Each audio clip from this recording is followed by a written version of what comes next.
I say, get down on your children, don't let them go astray. Don't let them out all hours and do what they want to do. Cause when they get in trouble, that all reflects on you. Cause crime doesn't pay, boy. Crime doesn't pay. Listen, don't throw your life away, boy. Crime doesn't pay. Cause if being bad was good, boy, then why they lock away? Don't mind what your friends say, boy. Crime doesn't pay. Come on, crime doesn't pay, boy. Crime doesn't Let's go. Pay. Don't throw your life away, boy. Crime Come on, sing. Pay. If being bad was good, boy, then why they lock away? Don't mind what your friends say, boy. Crime crime doesn't pay, boy. Crime doesn't pay. Don't throw your life away, boy. Crime doesn't no. If being bad was good, boy, then why they lock away? Don't mind what your friends say, boy. Crime doesn't pay. Crime doesn't pay, boy. Crime doesn't pay. Don't throw your life away, boy. Crime doesn't pay. No. If being bad was good, boy, then why they lock away? Don't mind what your friends say, boy. Crime doesn't pay. That's right.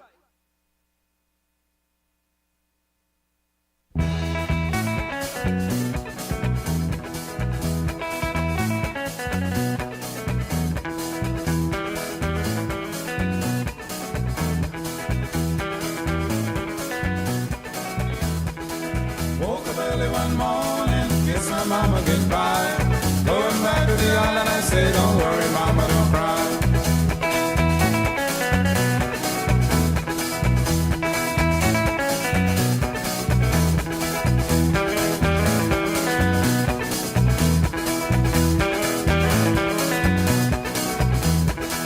Woke up early one morning, kiss my mama goodbye. Going back to the island, I say, don't worry, mama, don't cry.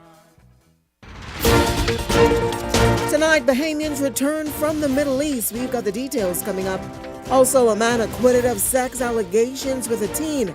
And later, Goodman changes his plea in a U.S. court. We've got the latest on this. Eyewitness News starts now. Janae and Awal, thanks so much for joining us. Topping news tonight, Bahamian students who were stuck in Dubai as tensions continue to rise between the United States and the Middle East have finally made their way back to Bahamian soil. Arlington Ritchie Jr. was there for the arrival of that flight from Qatar. He brings us the latest in tonight's top story.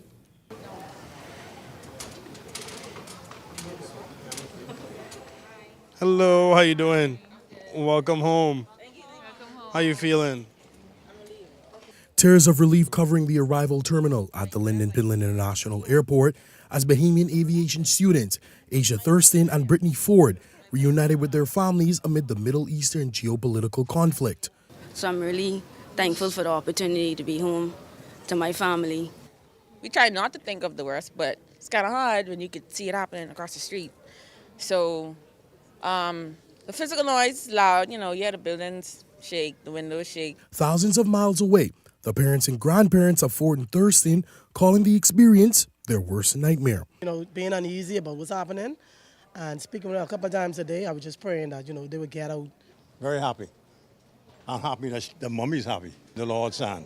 We kept her in prayer. Now, of course, what you're looking at is these two women. They have been reunited with their families. There have been tears shed here at LPIA after they escaped the war in the Middle East. But of course, the burning question is, will this force them to not return back to continue their studies?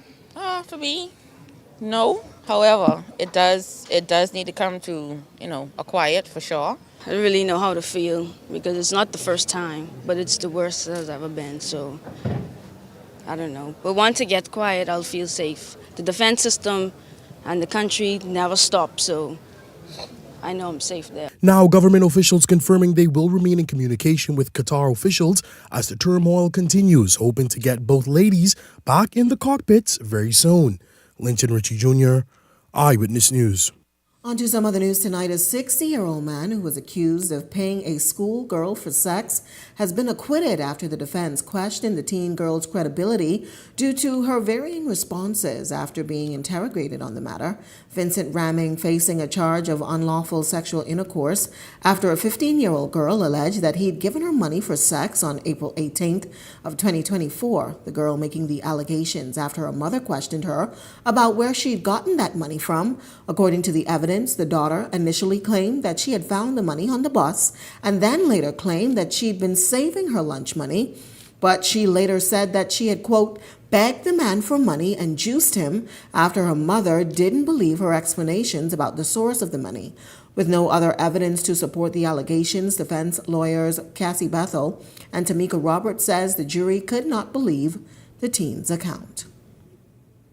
Still talking news from the courts tonight, a former Democratic National Alliance candidate slammed with an 18-year prison sentence after he was convicted of having unlawful sexual intercourse with a 17-year-old boy.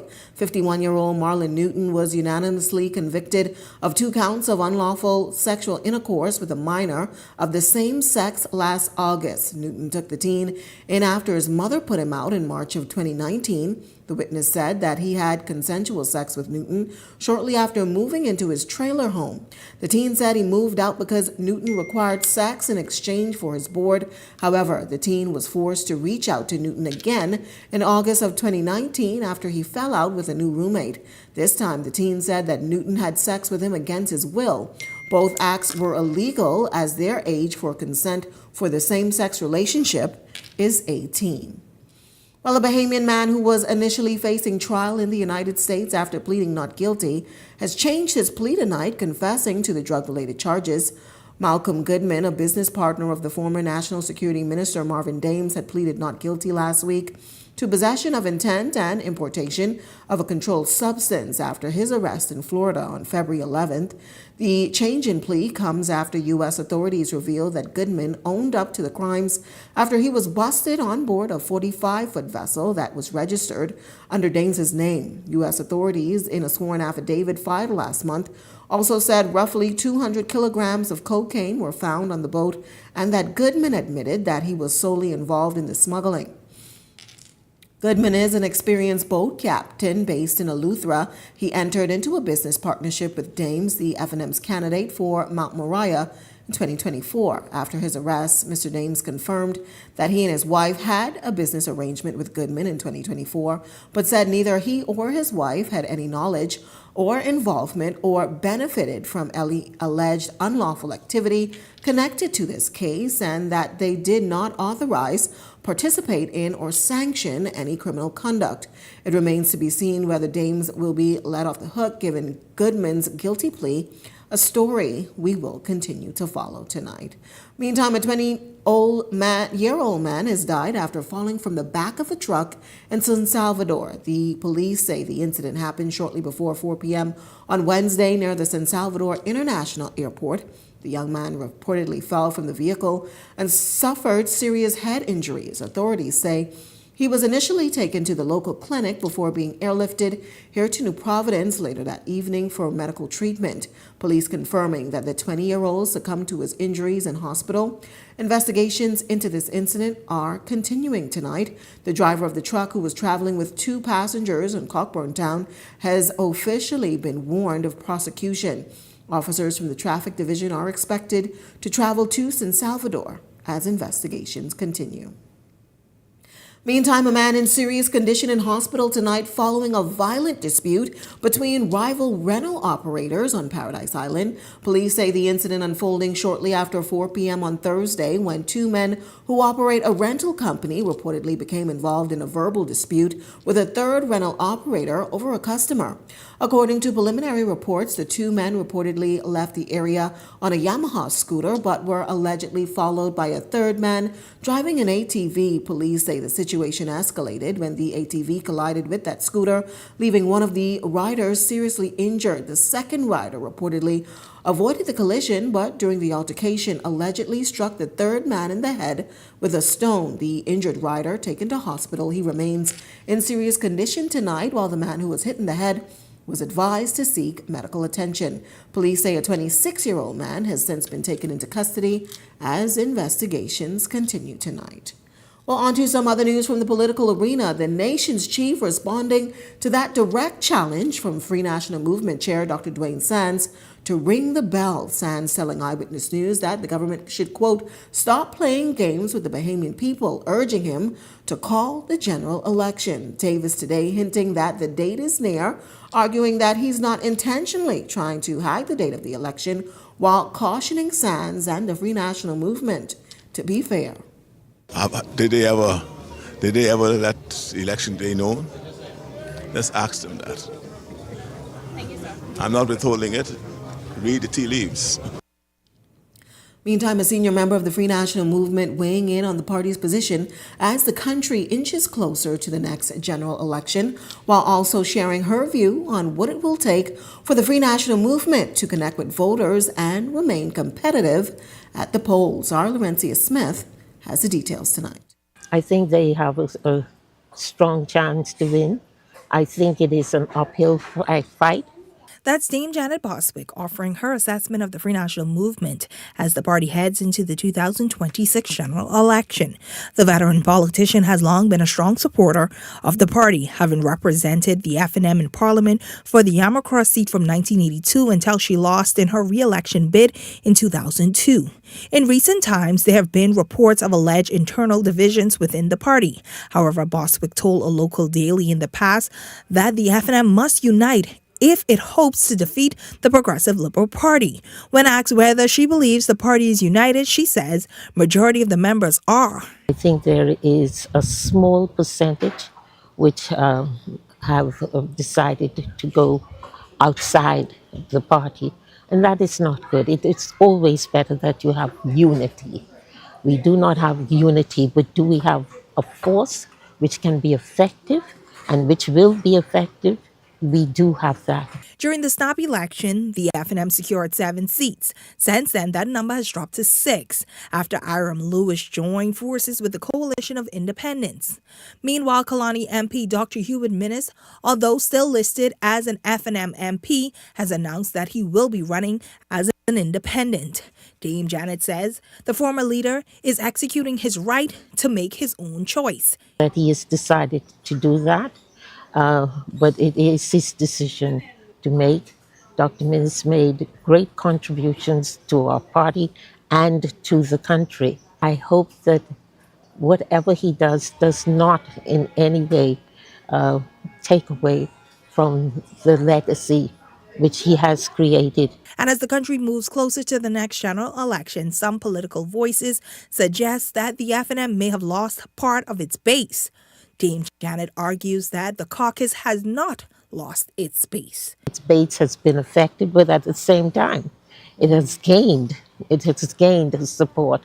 And so we have to see what happens. But I think it is in a good position to contest this election and to, in fact, be effective and to win the election. Laurencia Smith, Eyewitness News.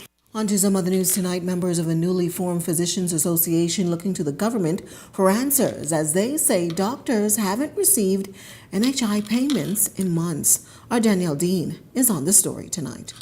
It's been 2 months since physicians that participate in the National Health Insurance Scheme have been paid by government, this according to Dr. Cyprian Strawn, representing the NHI Providers Association.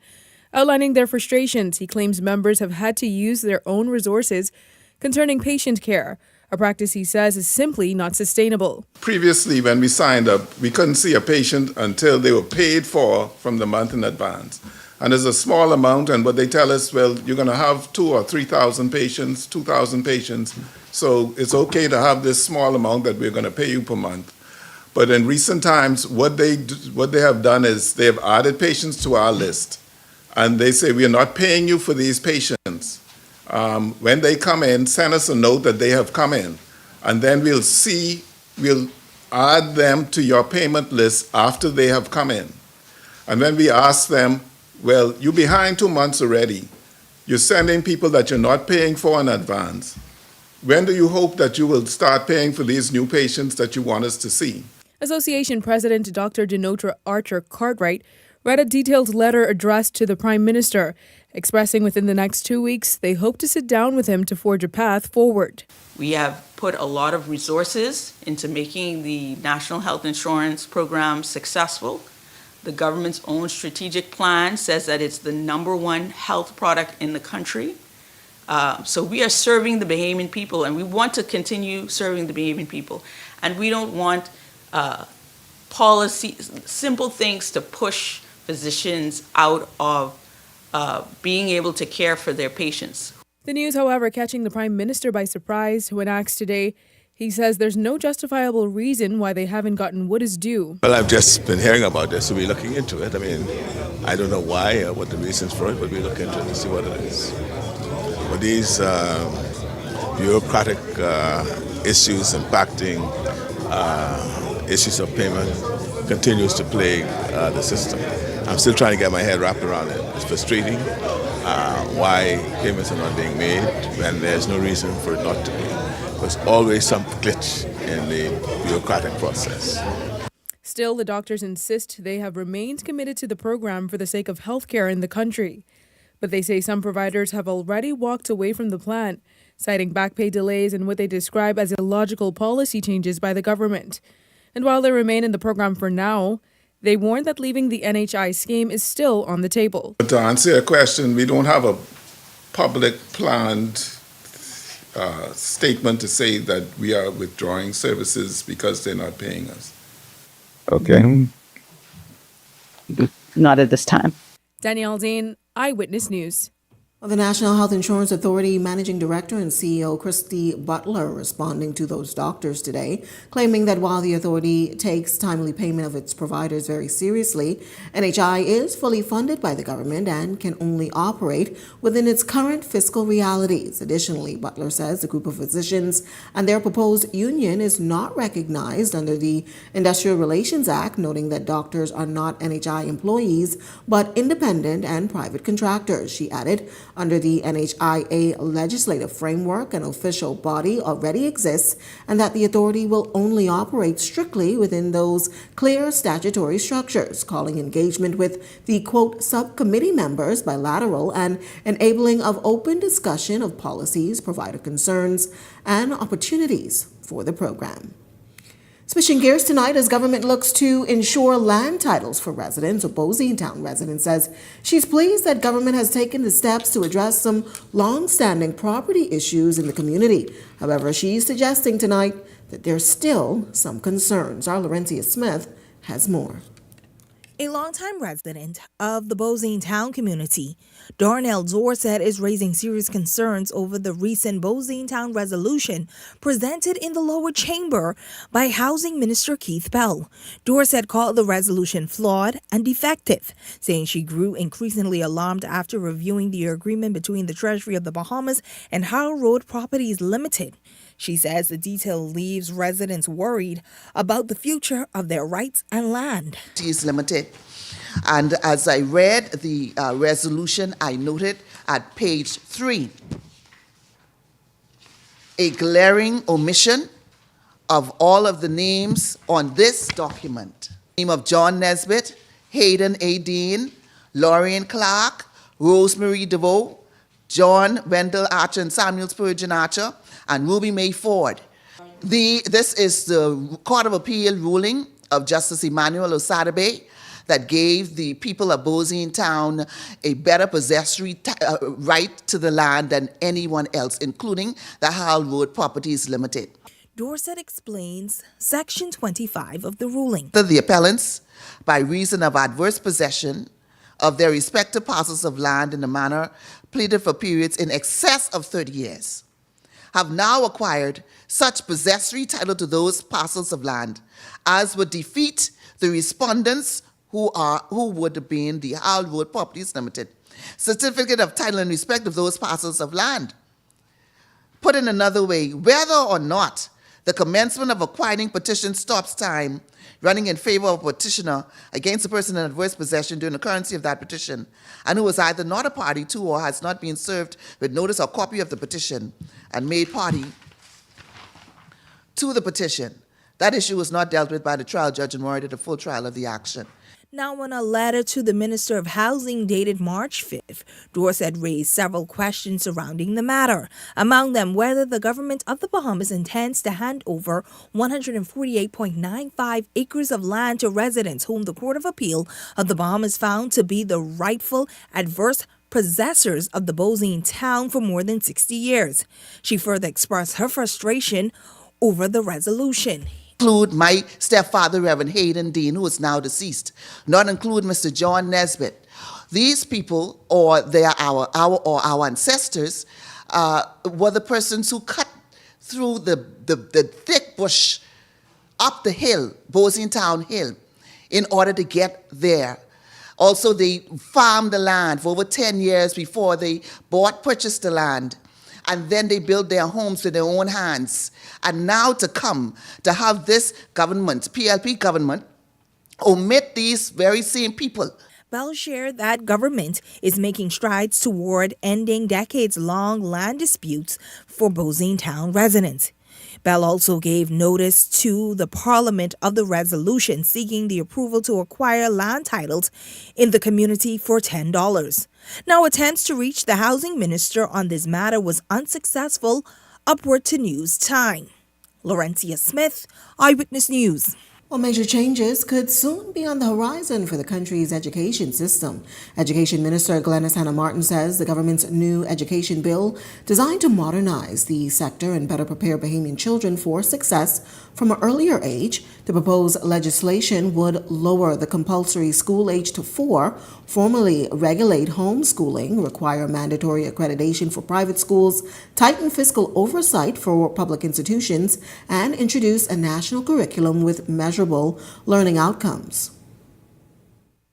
When we execute, it is not ad hoc or a build on, but that it is a process that has been carefully thought out and to be executed in a manner in which we have the best chance of building young people for the future in this nation. I think what it will help with is creating a stronger framework for the delivery of education that guides how it happens and what aspects, what things must be incorporated in the course of that execution. So one of the, as I said, one of the issues is homeschooling.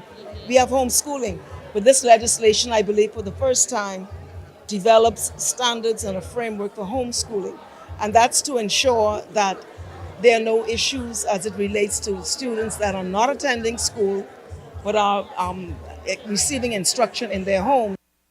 Hannah Martin also explaining the benefits from the Early Childhood Care Commission bill, where people operating preschools or daycare centers without the proper registration could face a $5,000 fine under the new rules. But what we do know is that pre-primary education and the schools, that we have to ensure that there are required regulations that ensure that children in their smallest forms are subject to instruction and to a safe environment that allows them to thrive as they move through their educational experience. Well, as you heard, for the first time in 60 years, the education system getting an extensive reform through new legislation being tabled in Parliament. The bills, as you heard, will lower the age for students starting school, tighten protocols, and diversify the curriculum. Eyewitness News turning to social media, posing the question tonight: do you believe the new legislation will bring the country's education system to standard? 57% of participants voting yes, it will help to modernize the system. Some 20% voting no, it won't make a significant difference, while some 20% voted, I need to see the bill implemented first before I decide. Some 3% said that they were unsure. Well, be sure to continue to participate in our daily digital polls, as your voice matters. 103.5 The Beat is celebrating 8 years in a very special way tomorrow. Beat Fest. Its party organizers hope to see all lovers of the Beat radio station and all of its many shows out to support. Beat Fest starts at 7 p.m. at the Pond tomorrow night, and radio personality Mo says it promises to be an exciting event. Just we really want people to come on out and have a good time. Gates opening up at 7 o'clock. We want people to know how grateful we are for all the support for the last 8 years. We're going to have all your DJs out there. Your Melody's going to be there. Of course, Chili, Foresight, we have everybody coming on out to just have a good time in the party, to kick back, to relax. And please, if y'all see us, come hail us, come talk to us, come chat us up. We ain't there for show. We ain't trophies. You know what I mean? Like, we really want to mix and mingle and talk with y'all and just say a big thank you for all the support. And of course, thank you for our sponsors who stepping in with us as well for the giveaways, and of course the Keep the Vibe Alive Music Group for partnering with us on the party. Without them, this wouldn't have been possible. So we just want everybody to come on out. Come on out, put on your good clothes, put on comfortable shoes, and come get dirty in the yard with us, because that's what we're going to go do. We're going to go sweat and get wet and just have a good time in the yard. And just in case you're wondering, some of the prizes is also a vehicle. So tomorrow night, it's a show you don't want to miss. Get a chance to win a car. Also, $1,000 in BPL bucks.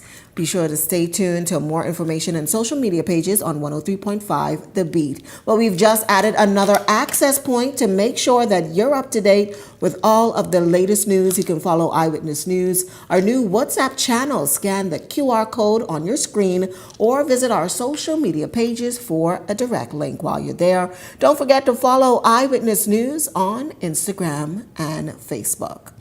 Well, if you've got a news tip or if you've seen news in the making, call the Ion News hotline, 397-6397. We also invite you to send your letters to the editor for publication on all of our social media platforms, Eyewitness News Bahamas @gmail.com. And if you're watching on our Facebook or YouTube page, share your thoughts about today's stories in the comments section. We want to hear from you.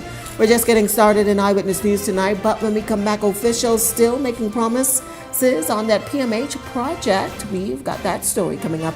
And later tonight, a local construction company is hosting its 5th annual trade show. We've got more on that right after this break. Got that crispy onions crunch, take a bite, it's a smile. Sweet onion sauce drip, happy running down my side. Pepper jack cheese, bring a little playful wild. Burrito bun soft like a cloud on this ride. Oh, let's get chicky with it. Hey, taste the sweet side of things. Every single bite, so litty. Got my whole crew doing their thing. Crispy onions, sweet onion sauce. Pepper jack cheese, going off. Brioche bun, sitting pretty. KFC, it's finger licking good. Bahamian ownership in fly fishing is very important. Not only does it create opportunities for Bahamians, this is our industry, so we're proud of what we do. Opportunity is important. It's the story of my life, because with the opportunities, you can chart your own course. Prime Minister Davis and his team see the opportunities by providing these grants and what it can do for our country. It's just wonderful, and I'm glad to see these ventures working so that other people can get involved. This is real. Let's do it. Let's do it. Let's help ourselves. There are a lot of new opportunities in our country. We are building an economy that includes everyone. And you chose to come to BTVI. The best place to learn. Expanding and updating BTVI. It prepared me for the future to be an entrepreneur. Well, this is what this is all about. We are creating more opportunities for more Bahamians, because opportunity is the key to success. Hey, it's time to lock in your vote. Your vote is your power. With the new boundaries in place, you may need to transfer or confirm your voter registration. And if you have never registered or didn't plan to vote, don't get left out on one of the most important decisions of your future. Make sure when election day comes, you're ready to say, your say, your vote, your choice.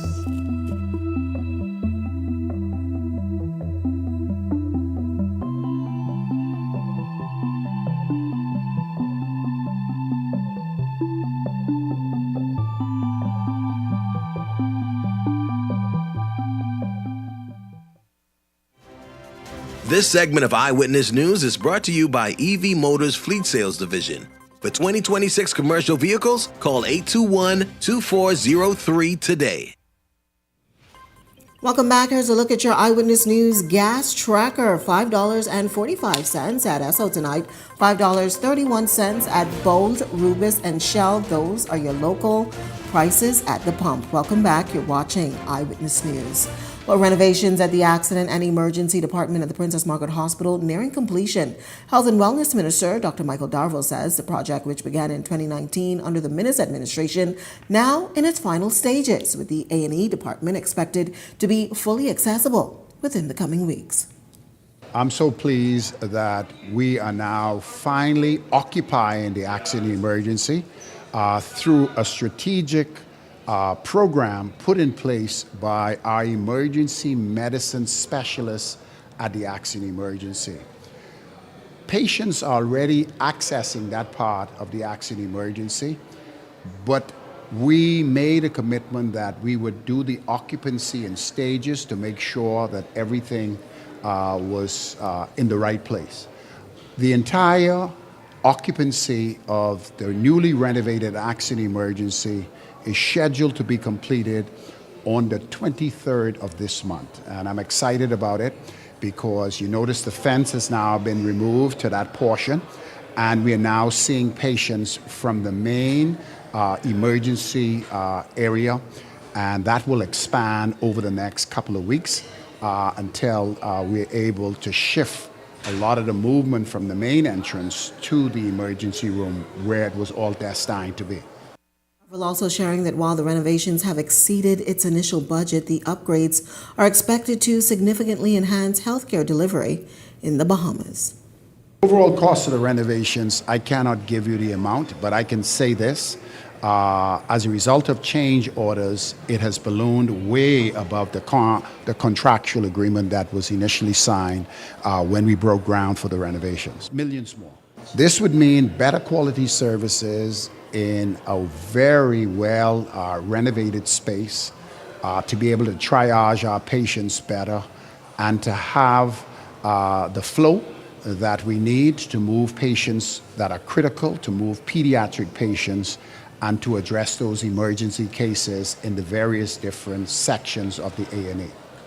Well, the Small Business Development Center today announcing the grant recipients for its Men in Business cohort, first launched in 2024 to support and empower male entrepreneurs in the Bahamas. Prime Minister Philip Davis, among those in attendance, delivering a speech speaking to the bettering of young men in the nation. This marks this program's second cohort with $314,000 in funding shared amongst those recipients to support licensing, technology, and branding.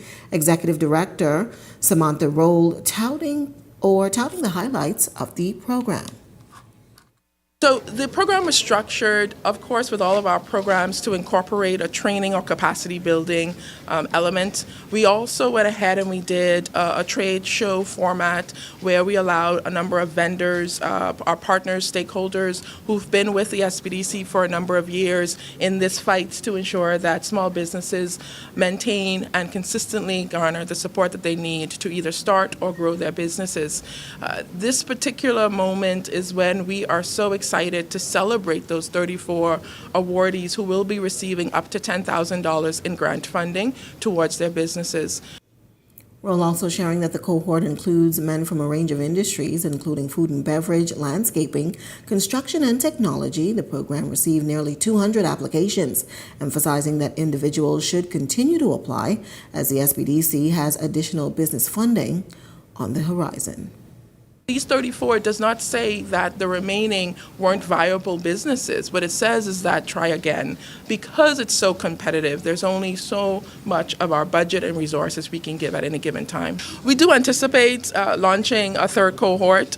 Like some of our other programs, such as the women entrepreneurs, the creatives, and the young entrepreneurs, we had committed to 3 cohorts. And rightfully so, we will do the same for the Men Entrepreneurs Initiative. Other programs on stream is our microloan program will launch shortly, as well as a program specifically for entrepreneurs and small businesses across our family islands. So we're going back to the islands. Stone Oak, Bahamas, known for its smart approach to construction and sustainable development, is hosting its 5th annual Stone Oak, Bahamas International Construction Trade Show. It takes place on March 14th and 15th from 10 a.m. to 5 p.m. at the Margaritaville Beach Resort. The unique event brings the entire home ownership and construction ecosystem together under one roof with over 40 vendors and exhibits, including banks, insurance companies, builders, suppliers, real estate professionals, and government agencies.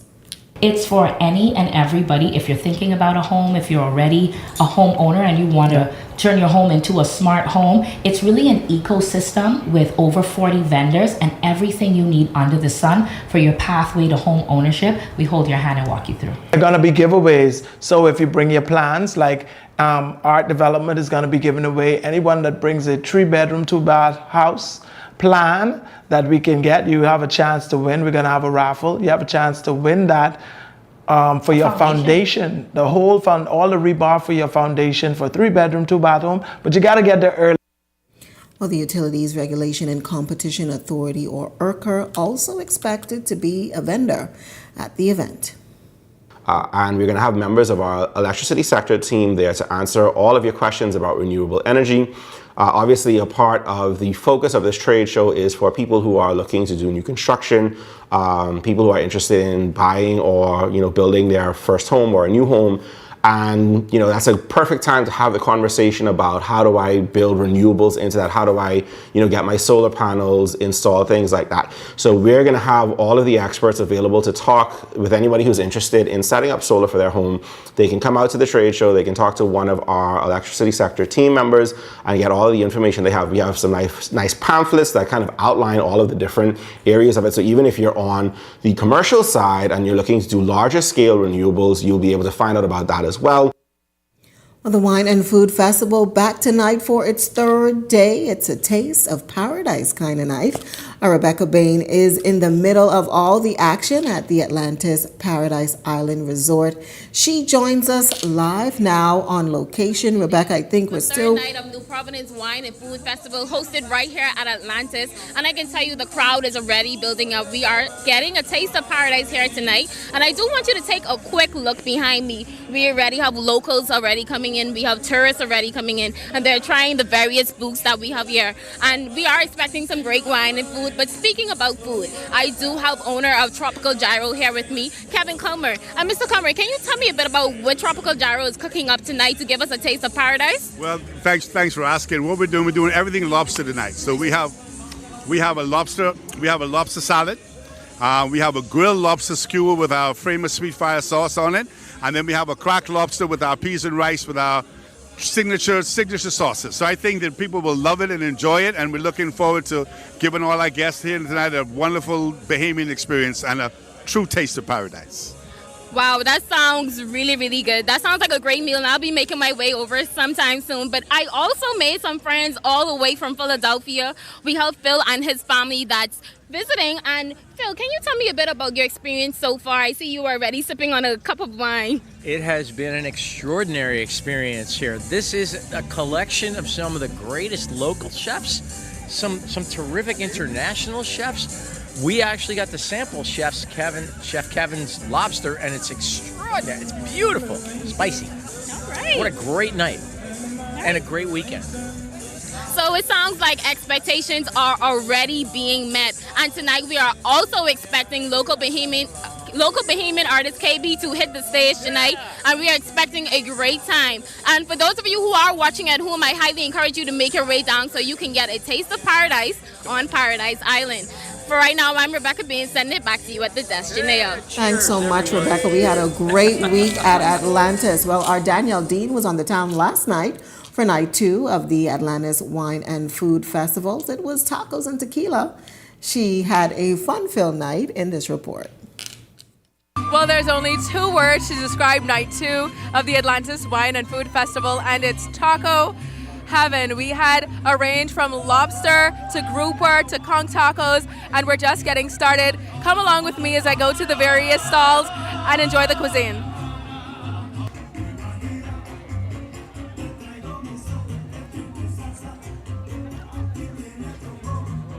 Talk to me, because I've had an opportunity to taste the tacos here from Claudio's. They're very fresh, very crunchy, very flavorful. What went into the preparation for these tacos? Well, basically we get the fresh grouper, then we dredge it in our personal seasonings. We fry it, Then it gets topped with pico de gallo, chipotle crema, and a little cilantro. And it's on top of a bed of our Bohemian coleslaw. And it's safe to say, despite the rain paying a visit, these attendees enjoyed tacos and tequila night. But when all was said and done, everyone had a favorite. This is the Haitian taco. It's fantastic. We've tried the lobster, I did the gyro. They've all been fantastic. It's tostados. It's been tough to decide who's gonna win. It's gonna be the beef bulgogi tacos. Like, what can these people know taco at this point? Tequila. Need I say more? Wherever there's tequila, I shall be. And not just the adults were out last night. This little one made it clear where she casted her vote for People's Choice. And I see you're holding your tokens in your hand. Do you know what they're for? Yeah. What are they for? What's your favorite food? Your favorite food. So where do you think you're going to be dropping your token tonight? At the cookie spot. Okay, thank you. Claudio's restaurant took the People's Choice Award. But while the food was the main attraction, the crowd enjoyed curated cocktails, lots of dancing, and a Mexican band that tied everything together for another tacos and tequila to remember. Cheers. Danielle Dean, Eyewitness News. Well, still to come in Eyewitness News tonight, a fresh face is in the race, and he's out for a territory that many in the public believe has already been spoken for. We've got the details, but first, a check on tonight's weather forecast.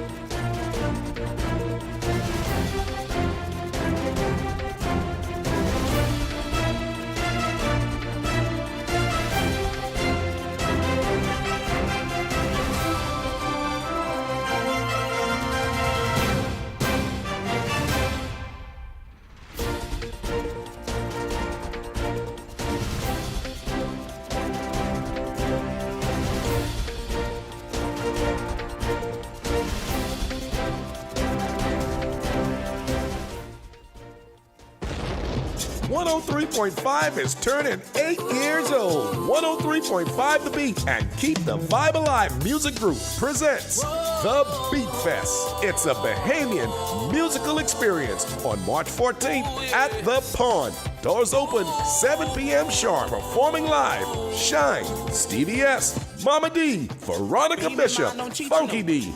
All backed up by The Pond Band. Hosted by Joe Cools, 1K Gaza, and Jess Mo. Music by 103.5 The Beat DJ. Tickets available now at all Beauty Shack locations. General admission, 30. VIP, 75. Get your tickets early. Spots are limited. Sponsored by Mazzari International, The Plug, and The Beauty Shack. And of course, 103.5 The Beat. The Fox Foundation proudly presents the keynote speaker for the 3rd Annual Women's Entrepreneurship Initiative, this March 19th at 7 p.m. at the beautiful Bahamas Resort. Get ready to be inspired by Randy Zuckerberg, tech innovator and the creator of Facebook Live. She revolutionized real-time digital engagement, empowering individuals and brands to broadcast instantly to global audiences.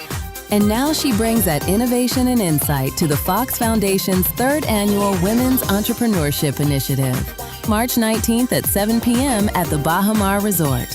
Under this year's theme, Give to Gain, join us for a night designed to inspire growth, spark opportunity, and strengthen the future of women in business.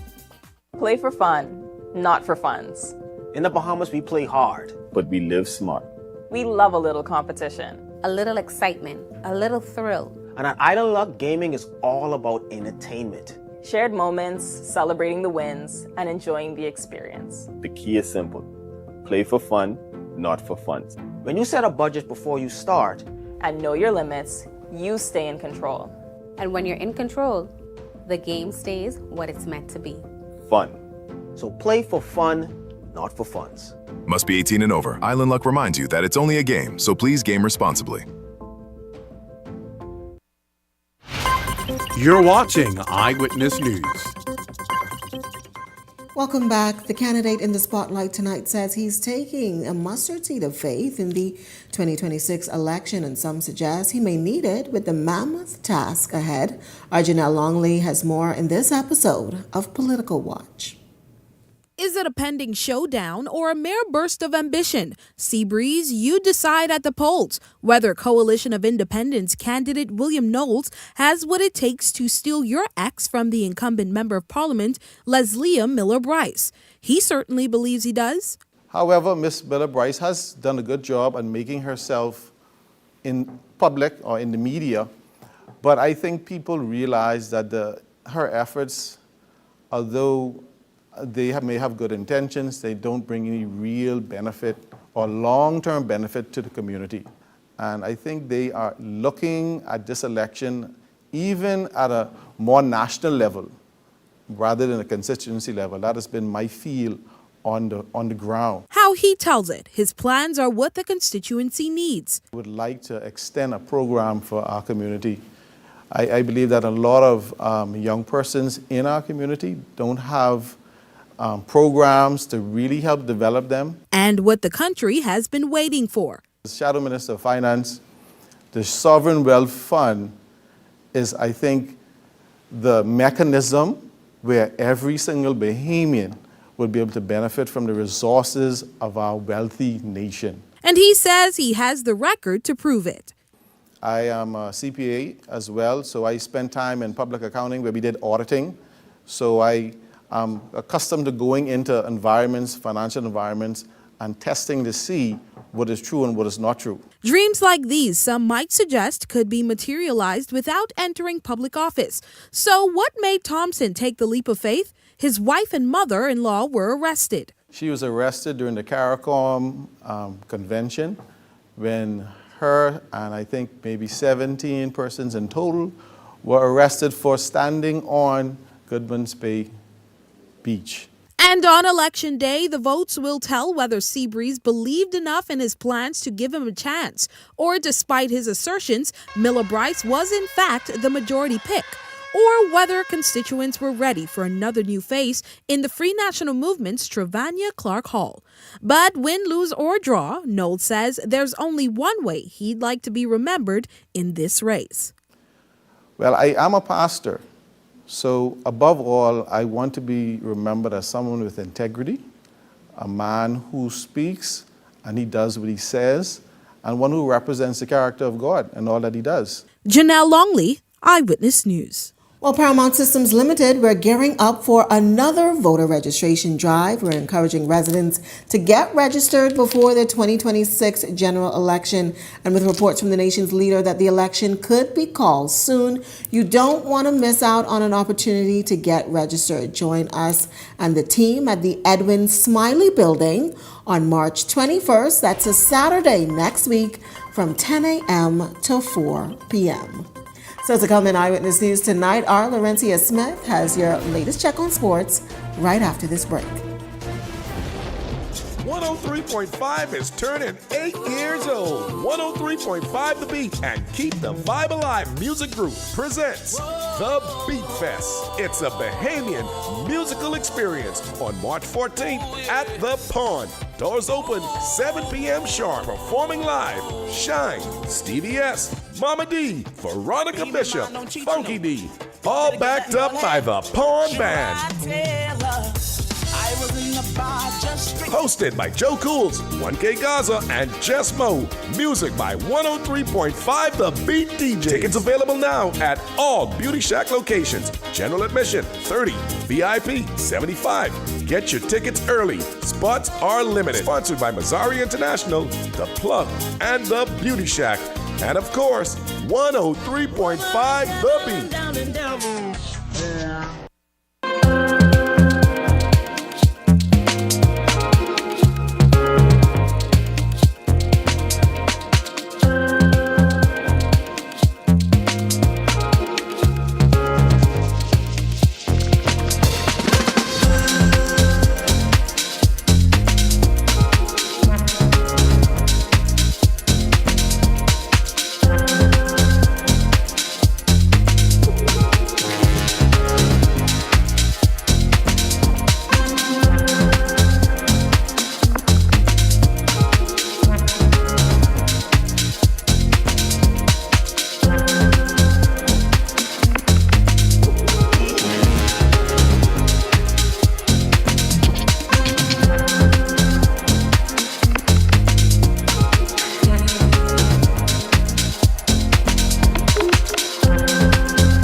Welcome to Paradise Premium Foods, where exceptional taste meets everyday convenience. Right in the heart of Hurricane Hole Plaza, whether you're planning a beachside brunch, an intimate dinner, or simply restocking your favorites, we offer only the finest selection of local and imported goods, handpicked for quality, freshness, and flavor. At Paradise Premium Foods, shopping is effortless, service is personal, and every visit feels like a treat. From gourmet meals to go to organic essentials and indulgent treats, this is your neighborhood market elevated. Live well, eat better. Discover Paradise Premium Foods, now open at Hurricane Hole Plaza, Paradise Island. Paradise Premium Foods. Taste the difference.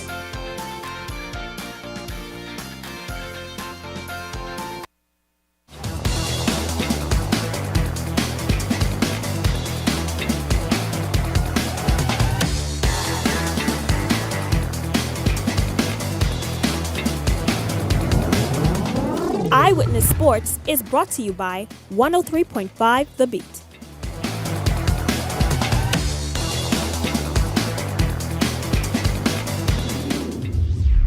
Welcome to another edition of Eyewitness Sports. I'm Laurencia Smith. Thanks for joining us. Kicking things off in sports tonight, we're in the NBA. The big man himself, DeAndre Ayton, delivered a strong performance Thursday night, recording 23 points and 10 boards to power the Los Angeles Lakers to a 142-130 win over the Chicago Bulls.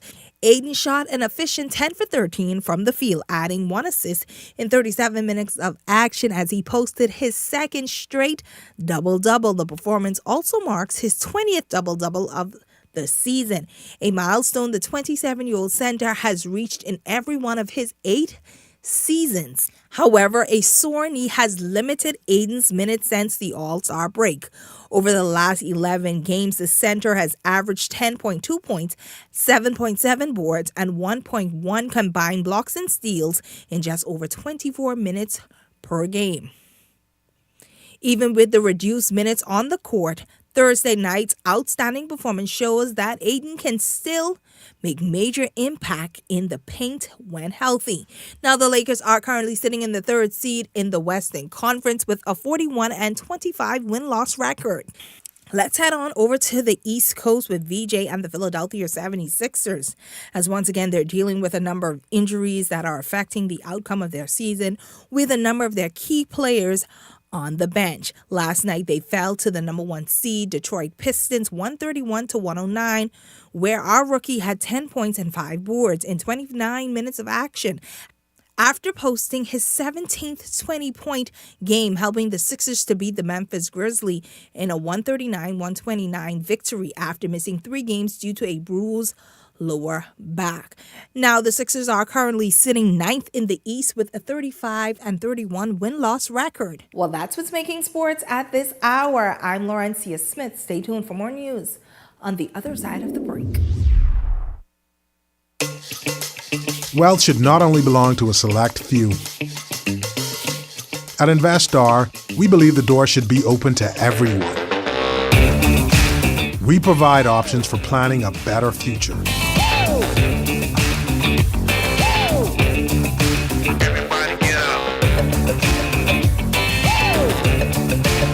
Our investment funds are designed to assist you in reaching your long-term financial goals.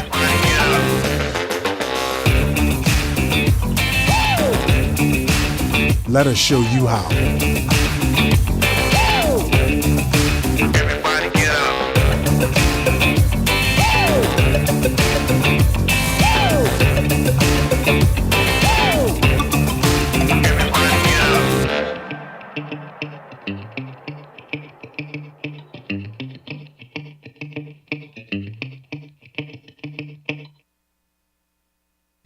Once something becomes the common behavior, it is the common behavior.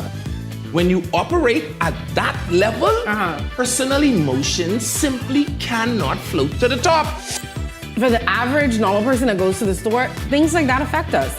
They must be judicious in the execution of their duty. Well, I think whatever the nurses want, give it to them. Hedges, you know, you just do everything on your phone now. You see how old he is? What are we walking back? That Bimini is no longer an island? That's okay, not because what he was trying because to he also. say.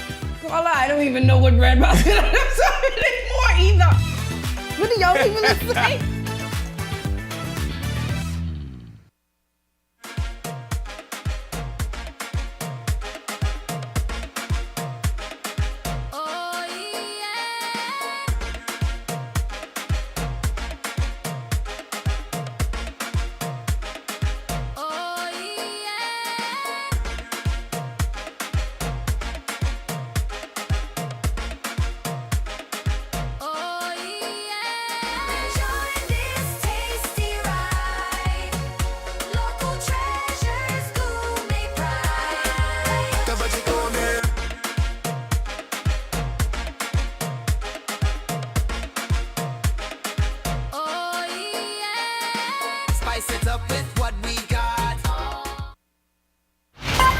You're watching Eyewitness News. Well,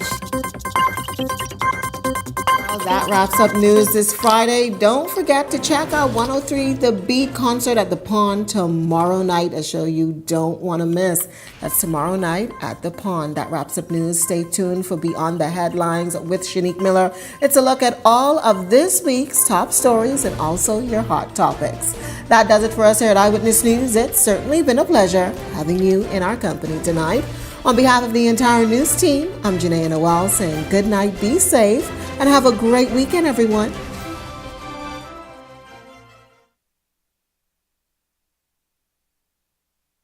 Much more. Our hours of operation are Monday to Friday, 7 a.m. to 5 p.m., and Saturday, 8 a.m. to 1 p.m., located on 11 Madera Street. We are here for all of your laboratory needs, with fast and reliable lab work done by our friendly and knowledgeable staff. Let us help you take the needed steps to stay in the know about your health. Let's keep working towards a healthier you. Stay eatin' well.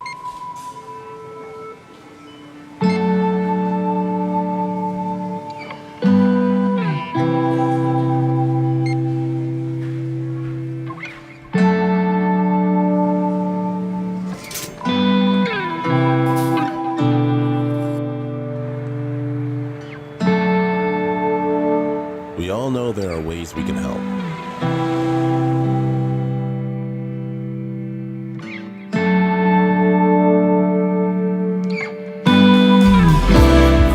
Your help can go even further.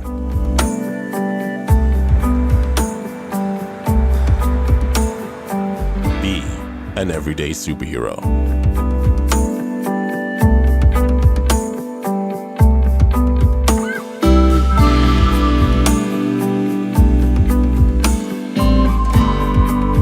Donate to Hands for Hunger.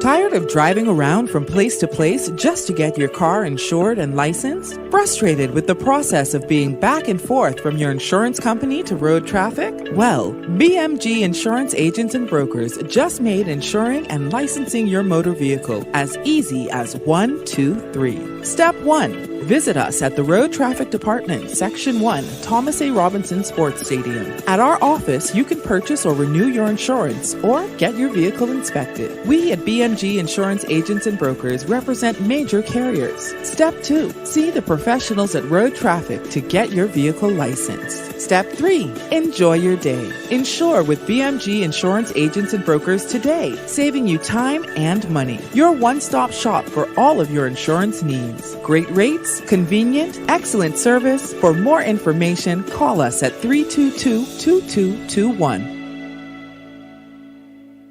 So you want a space. But not just any space. You need something with a little more potential. So how about 1,000 square feet of room to play with? Superb audio and video production capability, digital LED wall, full lighting grid, and about 124 seats to accommodate a full studio audience with so many other features. Make us your home for your next concert, conference, and so much more. Honestly, the possibilities are endless. Here at ILTV Studios, we'd love to bring your next event to life. So what do you say? Do you want our space?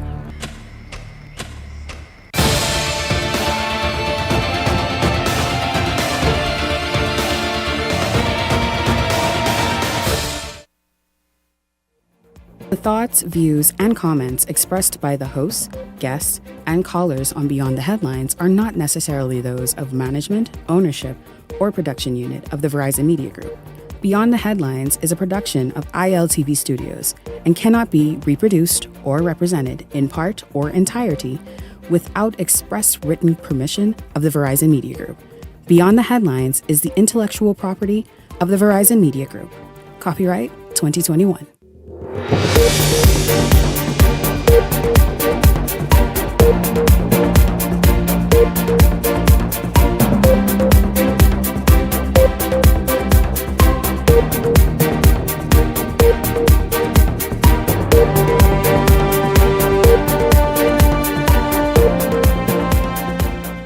Straight ahead this evening, Dame Janet Bostwick says the Free National Movement has an uphill climb if they want to win the next general election, but it's not impossible. We hear more from Dame Janet coming up in tonight's show. Also, it's Week in Review Fridays, and so what do we have coming up for you? Prime Minister Davis defending the integrity of the Bahamian passport, and we all remember it's been in the news basically since last week and this week.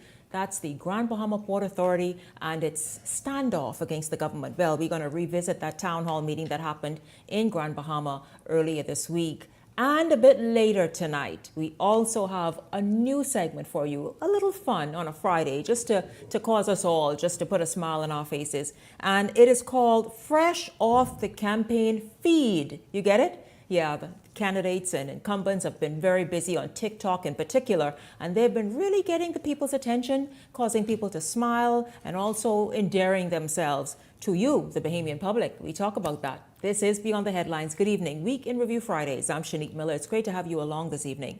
Dame Janet Bostwick, former cabinet minister and senior government official, is weighing in on the party that, of course, she helped to bring into victory at one point, the Free National Movement. Dame Janet says the Free National Movement has an uphill battle if they are to win the next general election. We get the story tonight from Laurencia Smith. I think they have a strong chance to win. I think it is an uphill fight. That's Dame Janet Bostwick offering her assessment of the Free National Movement as the party heads into the 2026 general election. The veteran politician has long been a strong supporter of the party, having represented the FNM in Parliament for the Yamacross seat from 1982 until she lost in her re-election bid in 2002.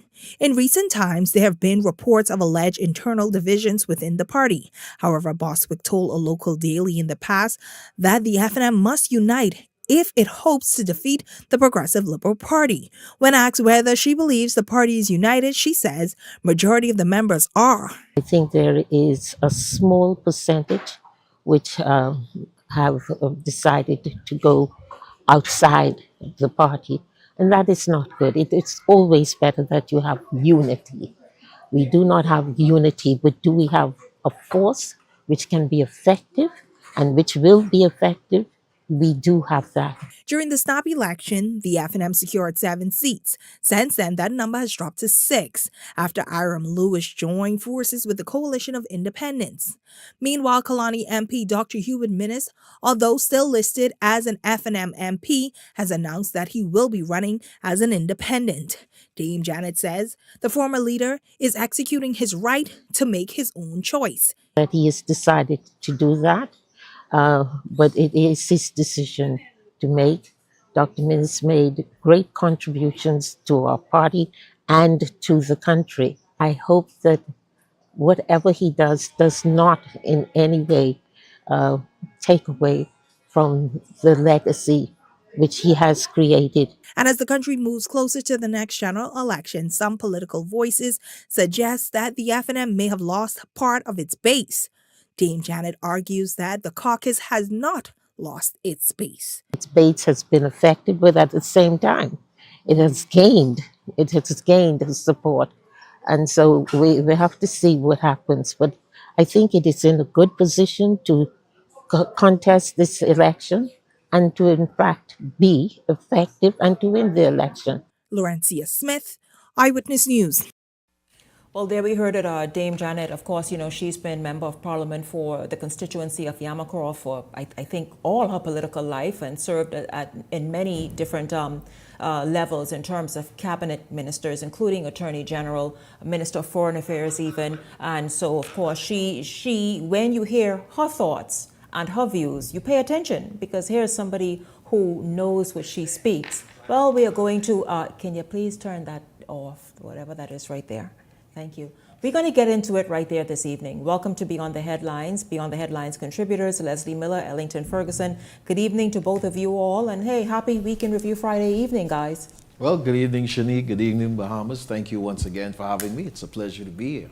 Evening, Shanique. Evening, Bahamas. Pleasure. Yes, you all, what do you make of Dame Janet Bostwick? Dame Janet Bostwick, who says, listen, admittedly, yes, the FNM has a real fight on their hands, but it isn't a fight that is impossible. Well, Shanique, Dame Janet Bostwick is a giant of a woman in the landscape of Bahamian politics. She's made a tremendous contribution. She is, like you said earlier, she's one of the persons that helped and assisted to usher the Free National Movement into victory in 1992, along with former Prime Minister Hubert Ingraham. I would want to hope that Dame Janet Bostwick is one of those unifying voices at this juncture that can pull the Free National Movement together, that can pull the various players together and cause there to be some kind of unison, some kind of cohesion within the party. And then if that can happen, yes, and I've said it before, you can't count the Free National Movement out. They have been here before, and if the right unifying voice comes to pull them together, they can pull it off, regardless of what they look like now. I've seen them come from the shambles, from the ashes at the last hour and pull off victory over a progressive Liberal Party that was doing a pretty good job at one point in time, to the point where all of the world was wondering what happened or why Bahamian made that choice. And so yes, Dame Janet is correct. If the Free National Movement can come together, can unify itself, if she can be one of those unifying voice along with some of the other former leaders, founders of the Free National Movement, it can happen. No, Dame Janet Bostwick and I was elected together in 1987. She won for Yamoussoukro. She's been a steadfast supporter of the Free National Movement all her life, from East Street, where she was born, on the corner there by next door to Scotia Bank. No, she's made a contribution to the country. She was minister for Attorney General at one time. You know, I guess she sees what the playing field is like. She wish now to step in and make a contribution. Mm-hmm. The problem with the FNM right now is leadership. They don't have anyone the caliber of the Right Honorable Hubert Ingraham. No one has been able to step to the plate, and they have a dire shortage of good men and women to lead them into this next election. There's no doubt the PLP is going to win the next election. 32 to 34 seats. You know, now she could dream what she want to dream, but it ain't gonna happen. But you heard her say, Leslie, and you admitted she is right and spot on. Ellington, you as well. So you heard her say, listen, yeah, it's a fight. We all see it. You're right. You see certain things that you say, but she said it's not impossible. You and Leslie, but you said, wait a minute, Dame Janet, before you go too fast and too far, leadership is the issue. What is it something that Michael Pintard cannot just make sort of this? Because guess what? Anybody can be remade and represented in 2 months? In overnight. What do you do? This ain't no movie, you know. I know he's an actor. You can dress him up as a leader and push him out there. Yeah, but that ain't gonna happen. Leslie, if I may remind you though, I mean, it was about 2 months or so when Michael Scott and the likes of him and others said Menace ain't had enough electricity to kill a fly. Yeah. Hubert Ingraham stepped on the stage and the money began to flow into the Free National Movement, and the rest was history. Hubert Minnis, and the rest was history. They say Hubert Minnis ain't had enough electricity to electrocute a fly. At that time, Here the country... we had Hubert Minnis ascend to the office of Prime Minister. At that time, no, I wouldn't say that. The country was in a tough position, the PLP. People were raising hell about the PM, Christie, on his administration, and they voted us out. Now, you're right about that. I think one of the things that stands out that will be a problem Mr. Davis don't have that problem. I was about to say, whether Mr. Davis is a more likable person, whether the country at large, people at large, gravitate towards Mr. Davis, and that in a lot of our election is where our parties rise and fall. How likable the leader is at that particular time. And so that also is a challenge that the FNM has to surmount. Great challenge. Great challenge. Very interesting. Well, I'll tell you, you all called his name a minute ago. So Dame, listen, she came to talk tonight. Mm-hmm. So she also spoke about Dr. Hubert Minnis. And you know, the FNM said, man, come on, man, Dr. Minnis. You, first of all, you've been Prime Minister. You've been elected and re-elected 4 times, trying to look for a 5th. You have been to the mountaintop. What more you want? Step down. Be a team player. Help this FNM out. Well, guess what she said, gentlemen? Minnis has every right to want to contest the seat and seek re-election if he so desires. What do you make of that?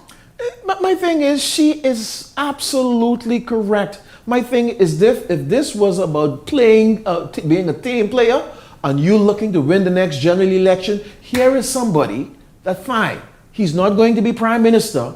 He has already proven himself to be able to win in this constituency. He still has the love and the support of this constituency. Let's go on. Team player, Minister, we need you. We got this seat. You hold that one down. We're going to go ahead and get the rest of the seat across the country. Why create a war with this individual? And Janet is right. He has every right to run. He's running as an independent. Not that he left the party. He was forced out of the party, and so he's running as an independent. Again, it goes back to leadership. Here she is saying that Mr. Minnis, Dr. Minnis, I respect him, he should run again. Well, that has been destroyed by Mr. Pintard, eh? So forget that. Pintard, he didn't give a second thought when he go to sleep at night. But you have a situation yesterday where the chairman of the Free National Movement, Mr. Sands, says that their man for Monterey will be running. And despite what has happened with the... You're talking about Marvin Dames? Marvin Dames will be their candidate. They're happy to have him. That's another burden that they have to face. I love Mr. Dames, very nice man. I consider a friend. But, you know, to carry that weight around, but what took place with the guy, he's changed his mind now. He said he's pleading guilty. Okay? That's another load that they're going to have to carry. Yeah. But I thought the gentleman, I thought initially he said he did plead not guilty, which is pretty much what happens when people go to court. They plead not guilty until they have a conversation with their lawyers. Yes, at first he said he carried the load. At first he said, listen, it's only him. Nobody else in town. It's just him, his actions, his situation, his package, and all the rest of that. Everything is him, no one else involved. Yep. Then when he realized he was going to serve at least 100 years, he changed back now. And now he come back and say, so we shall see what happens. I just, listen, as I said before, in politics, perception is reality. Eh? I believe that Mr. Dames is a decent man. I've known him very many, over 40 years. Always been a good human being. And it's one of those things where he got caught up in an incident like this at this time, at this juncture, when the election is just perhaps 2 months away. I think it'll be very difficult for them to hold on. But Mr. Sands says that he's their man and he will be running. He will be running. Ellington, your thoughts about that? Leslie, obviously, his tone says he feels Dame shouldn't run. But why should Dame step down when his name really isn't being called in anything? The only thing he admitted to, that's his business partner. Right. Look, Leslie, I've known Dames for a long time. As a matter of fact, in Donald Davis, he was just one class ahead of us. But Dames does not have to step down. One of the things that Leslie mentioned just now, perception is reality. This politics, even people who know that Marvin Dames probably had nothing to do with that, is going to ride that throughout this campaign. Yeah. And it's going to be a monkey on Dames and the Free National Movement's back. And I think that can prevent him, as innocent as I even believe that he is in this ordeal, can prevent him from securing a victory in the general election. This is Beyond the Headlines. We're going to take a break and come back with much more on this Week in Review Friday right after this. Stay close.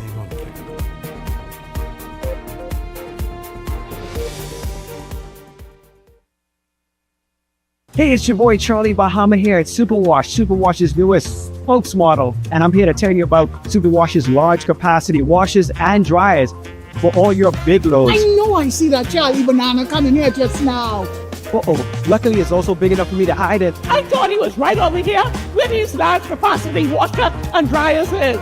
They're big enough now to handle your big loads, you know. Yeah, like your comfort on your blanket. But just look at that. Somebody forget to turn on the dryer. Oh, stop!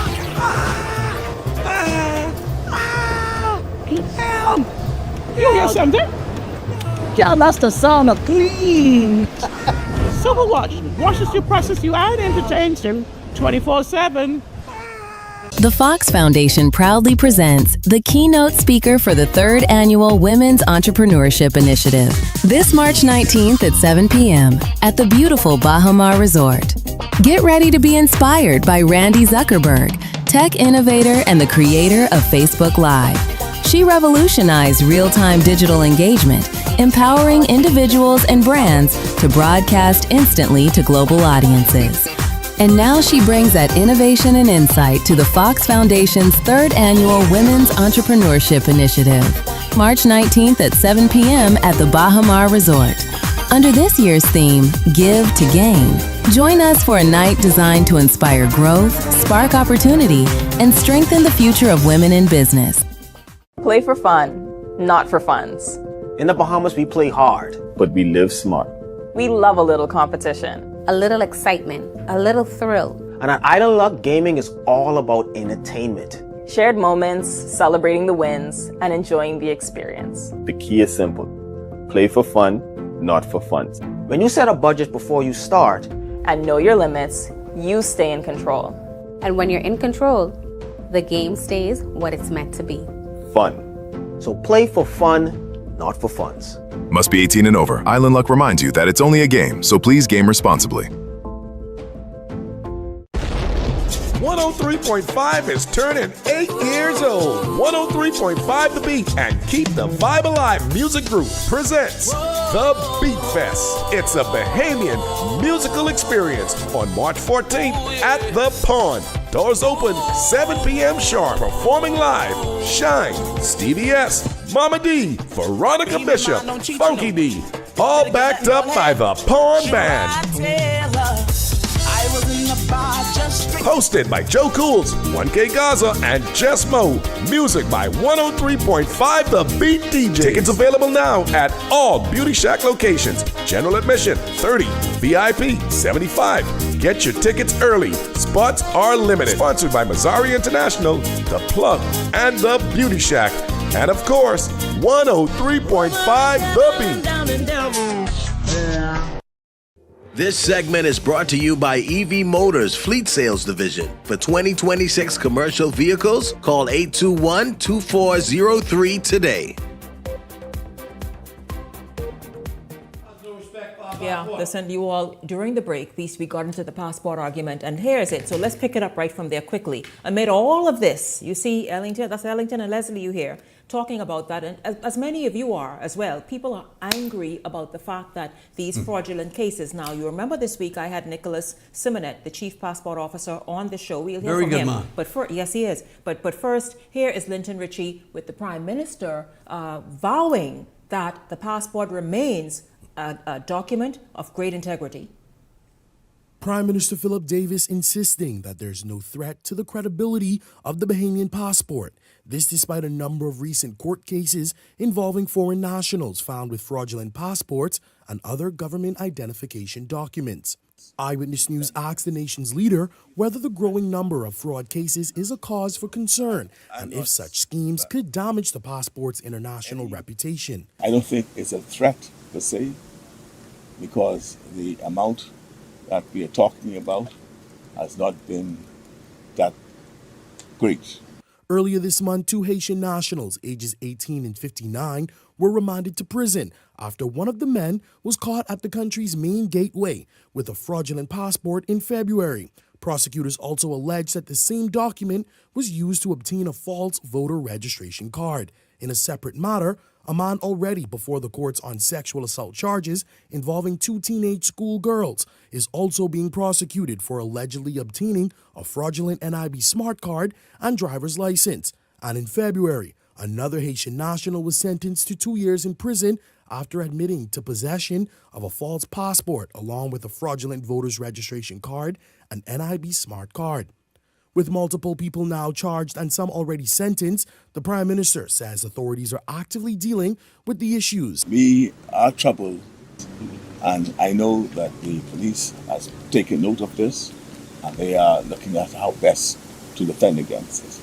Still, questions remain about how these documents continue to be obtained and whether there are gaps within the system. That has an element of deceit. And the perpetrators are engaging in it to ensure that you don't discover it. And that's why sometimes it takes longer to figure it all out. But as more fraud cases emerge in the courts, the bigger question for many is whether the system designed to protect these documents is strong enough to prevent them from falling into the wrong hands. Linton Ritchie Jr., Eyewitness News. Now, on Wednesday evening, after all of this was happening, because this is one of those emotive topics this election season, any season really, but in particular this election season, I invited the Chief Passport Officer here on the show. Here's some of what he had to say. So the book itself have very stringent security features embedded in it. And those features change on a regular basis every 90 days. And the security regime in those books are governed by ICAO. The Bahamas right now is up to date on all standards. I think the only change we'll be making in the next 5 years in terms of ICAO regulations, requirements, would be changing some of the letters in it, right? So in all books, all e-passport books, there are certain requirements ICAO have, and just they're changing some of the codes of the letters. But those are minor fixes. In terms of the security and the keys that exist, we are compliant. We should be good until there's a next update in terms of ICAO regulations. But the standard that we're at, a lot of countries have to catch up to. So in that regards, I think we are in a great place. And I think that we have to ensure, we as Bahamians and all citizens of this country, we have to ensure that we do our parts. Because we put a lot of cases before the courts after we investigate based on tips. We don't need to know who provided us with the tip. We just need to know the information. Right. You send it to us, we look at it, and if it's fraud, we send it to the police. Right. I want to ask you this as we are about to wrap up. There's also an issue. You all heard that. That's Friday evening, Leslie, in Ellington. So I'll tell you that the passport office is doing its job. Now, of course, we know the fraud happens at varying levels before it even gets there. Your thoughts on what the Prime Minister had to say, and then the Chief Passport Officer? Shanique, I appreciate the Prime Minister speaking to the integrity of the passport. I think we do not want it to come to the point where it's in jeopardy. And we really want to see some stricter legislation. I want to see at least 20 years, and then you could give plea bargain, because what we want the bigger fish. I know you have this fraudulent passport. I want to know how you get this, who you went to that gave you this. And I understand and I see what the passport officer said, the gentleman. I think, and I have the greatest appreciation for him and what he is saying. But you're trying to say get to the smuggling rings. Yes, get to those rings. That is what I want to disrupt, okay? And people who are preparing these documents, see, because they could come to the passport office with documents that have already been made up and obtain a passport according to what you may say legally, but really they shouldn't have it because the documents that they bring were falsified and all that so that they can get it. So I want to disrupt the smuggling rings that is giving people our passport. The passport is a sacred document of this country. I saw a story, gentlemen, saying $10,000 at a time. And that is enough money to entice the average one of persons working in these offices. And so these things is what we must interrupt. We must make sure that staff and employees know that this is what the sentence is. We're not playing with it. Anybody we find with it, this is what you're going to get. Listen, you know, this passport thing is a dangerous and damning thing that Bahamians are very concerned about. I've been on the road now, Dave and I, with candidates over the last 18 months. I'm just fed it up now. And just with every corner you go through, people are concerned. Mr. Miller, how these people get our passport? They got one Haitian fella named, a big guy live in Miami. I think that CIA must have got him over there. By Carlos, whatever the hell he name. He's calling himself the voice of the Bahamas. The goddamn Haitian is the voice of the Bahamas, right? It bothers me. He's the voice of the Bahamas. A Haitian. Okay? Yes, in the newspapers today, a Haitian, they said a Haitian national. I'm assuming a Haitian national is not a damn Bahamian. Right? I mean, is that right or what? A Haitian national is not a Bahamian. It's not a Bahamian. I think we call everybody a something national. They said he's a Haitian national, 46 years old. I think he has a Bahamian document. With a fraudulent passport. Yes. And yesterday the man got $9,000 bail. How's that possible? What is wrong with that gentleman?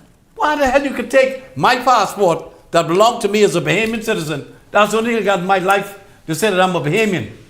And you can let him get away with $9,000. And he's still on bail. But he gets it from a Bahamian. He's supposed to go to prison until that case comes up. It shouldn't come up for the next 3 years. Send him to jail for 20 years and get him out of here. So when we get serious is what y'all is when we get serious is what y'all saying. Get him out of here. We cannot treat the document lightly. Huh? We cannot treat I agree. We cannot treat the document lightly. What's going on, man? And when we get serious is when they will stop. Exactly. Well, I don't know, fraud, let it stop. $9,000 demand with our passport? The penalty must make one to resist the temptation of the benefits. That's what I recommend. And this guy said, he said, when you leave immigration office on Hawkins Hill and go down the road and go to the place on the left, the JP and then people on the left, that's where he got his passport from. So his mother brought him back from Haiti when he got deported from the States, bought his passport on the damn place right there on Monroe Avenue. So right next to right down the road. That's where you get from Monroe Avenue. And this is where the scam. Come on, man. And this is where the racket is happening. You understand? It's a racket. Okay. Did you all not see the headline where Ellington? I don't know if you sent it to me or someone did about this woman. $10,000 she charges to get you sorted out. Okay. So what's she doing here? Yes. What's she doing here? I think she's Bahamian. What's she doing in the Bahamas? Bahamian my ass. Get out of here. If she's Bahamian, send her to Haiti. In fact, no, I think she send her to Haiti. Send over there. I think she worked at immigration. Then send her to Haiti too. Send her to Haiti. You know? We got to stop this, man. No, it's vexing. It is sickness. We got to stop selling. Get them out of here. No, it is vexing. Bahamian, you selling. Go right. That's the passport you sell. Go to that country. Get out of here. Yeah. We got to stop it. Yeah, absolutely. That's our birthright you selling, man. Absolutely. Tell us this. That's all God give us. Another emotive topic this week, and we wouldn't go to the story because we have played enough stories and talked about this enough. I just want to bring this up because it's Week in Review Friday. You all paid attention to that town hall meeting that happened in Grand Bahama at the Belinda Wilson Center, where the Prime Minister, the leader of the opposition, members of Parliament, but listen, Grand Bahamians packed the place. Absolutely. It shows that this issue interests them and that they are vested. They want to know exactly how this sort of, I guess, what should be a brand new Hawksbill Creek agreement or a Grand Bahama Port Authority, how should that look and be massaged to be presented moving forward to better serve Freeport and Grand Bahama? Your thoughts about that town meeting? I think the town meeting and what came out of the arbitration helps the Prime Minister and the government of the Bahamas going forward to realize that the authority still rests with them. Do what you have to do to make it better for Grand Bahamian people. Grand Bahamian was enthused. They like what is happening, what is being played out, and they want the needle to be moved in their direction.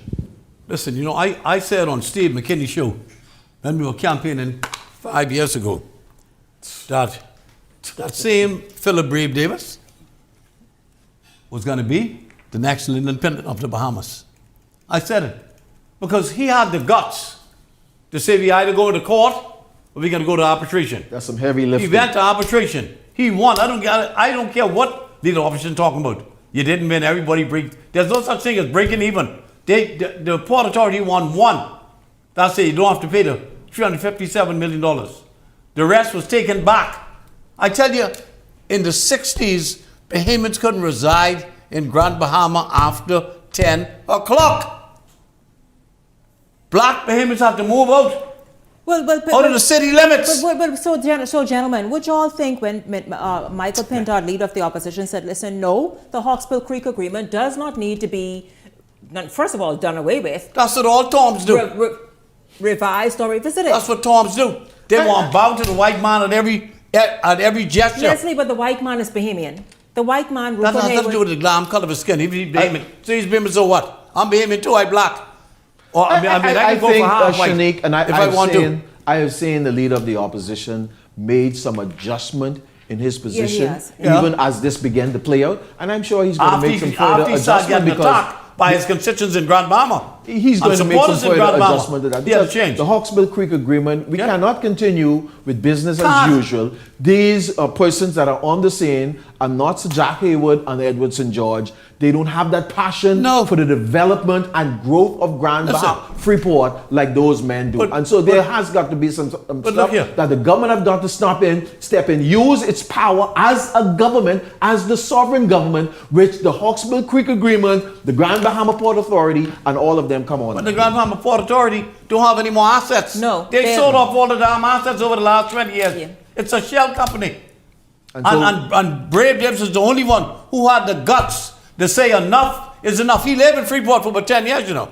He's like a court judge down there and a lawyer. He saw what happened. He knew what needed to be done. And I'm telling you, when the history of this country is written 20, 30 years from now, he's going to be put in the same paragraph and the same sentence as Lyndon Pinland, Ada Hanna, Paul Adley, Carlton Francis, Sir Cecil Wallace Whitfield, and other great ones that stepped to the plate and did what needed to be done on behalf of the people. People of Freeport is waiting with bated breath. Mark my word. They absolutely are. But Mark my word. listen, gentlemen, I want to shift gears for a moment. This has happened, and it's making quite the impression and the buzz all over the place. A community empowerment center has been activated, serving as a centralized area for resources and resilience. Jose Etienne picks up the story from here. What community is this? You will see.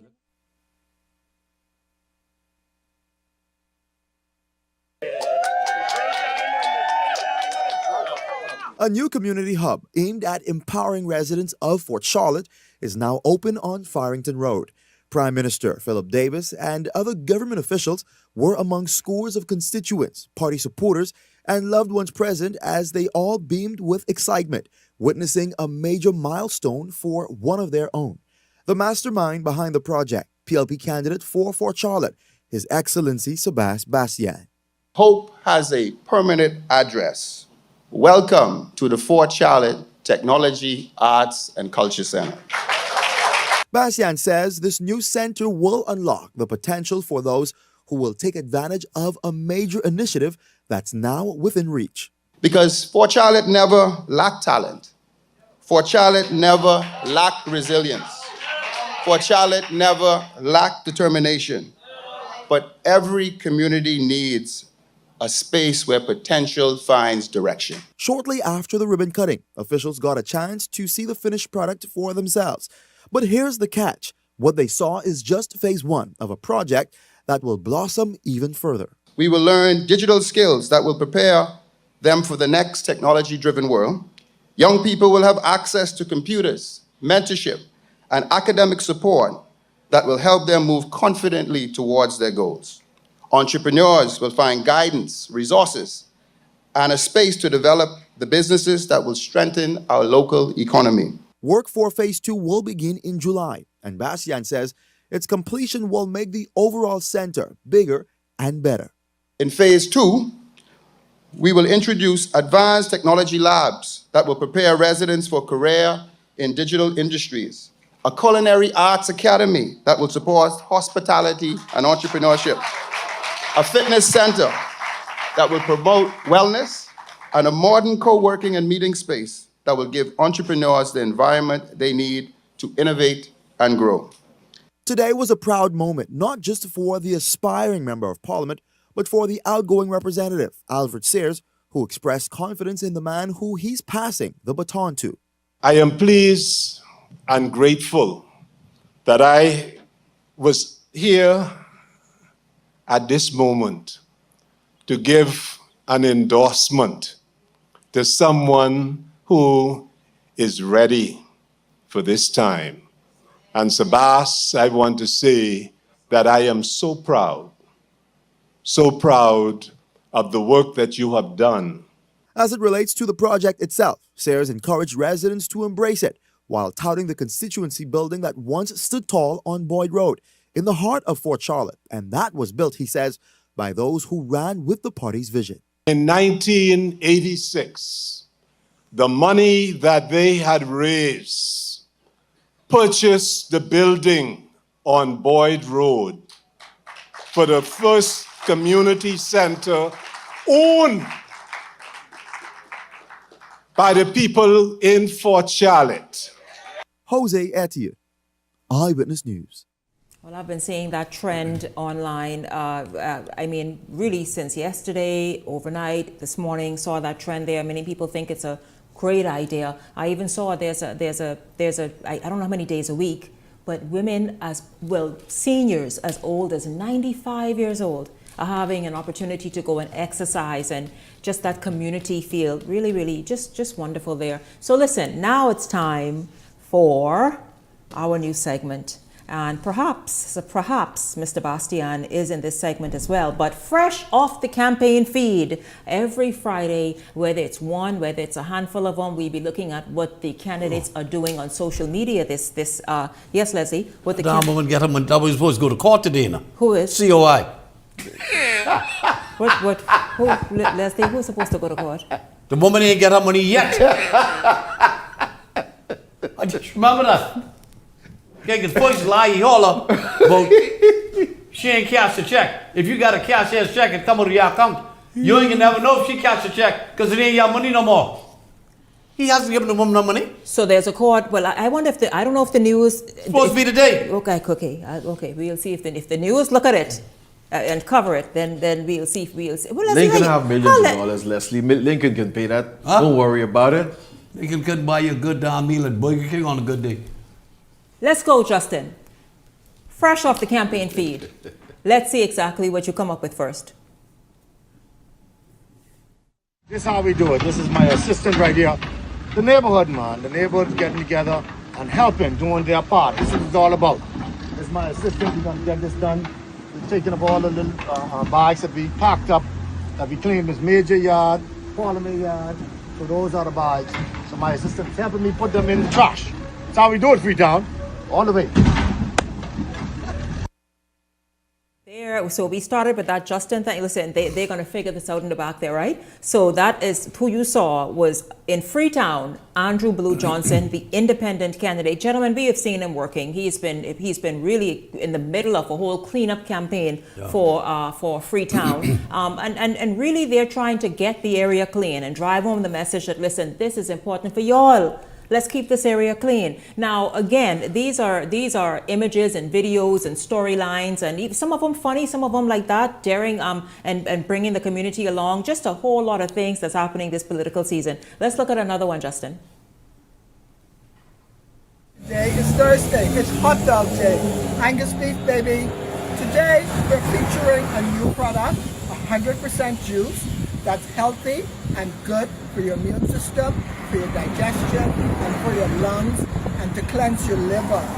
So today, I want you to speak with Miss Kimmy Roberts. Tell us about your juice, Miss Roberts. Well, my juice is called Healthy Start. I have a beets juice, I have an orange juice. So, gentlemen, there you see it now. You all know him. You know what he went viral for to begin with. That is Dr. Nicholas Fox. He ain't had no break-ins lately. No. You know, he's have a break in every. No, he does. Listen, I know he does. He breaking listen. the down building himself. He said break-ins. Break-in. Leslie. Dr. Fox said, get your juice. Pick up an item because Come if I have get a slap, your Leslie. Juice. The doctor is promoting health. Health and wellness. And listen, these guys is on a move. They're on a roll. Blue wouldn't stop cleaning up. Blue was on the ground before most of them. Okay, let me put that one out there. And doctors now saying, get your fresh fruit juice. He's also there, as you saw, promoting someone's business in Fox. This lady. That's an addition. He's promoting some healthy products, and he's promoting one of his local residents' business, more than likely a resident. And I think it's a good thing. And hey, fresh off the campaign trail, I think there's a lot of buzz going on. Dr. Fox is making sure that you all don't forget about him. Absolutely. That's true. That's a big fight in Foxville. It is. But believe me, Mr. Fred Mitchell is ready for that one. He will win up there. We will absolutely see that. My two precious grandsons' daddy is working hard in Camp Road, but we got to go up there tomorrow. So you in Freetown tomorrow? Yeah. Oh dear. Well, who you going to be walking with? Blue? I can hail him, but I got to. Justin. I got to walk with my cousin. Oh wait, so you got your cousin and your aunt? Okay, yes, okay then. You got a lot going on. A whole lot going on in Freetown. Got to walk with my cousin. Justin, who else do you have here? Dave and I. Here we wrapped it up, where we are able to touch almost 100 homes throughout Central and South Luther of persons of roofs that were damaged or had other issues in regards to structure. So we're excited about this initiative. The Lord sent this man along, because I never thought that nobody would remember me. But my timing was not God timing. So the time they came, I believe that was God timing. I appreciate what he done for me. And anytime he need my help, I'm willing to do it. President is a good man.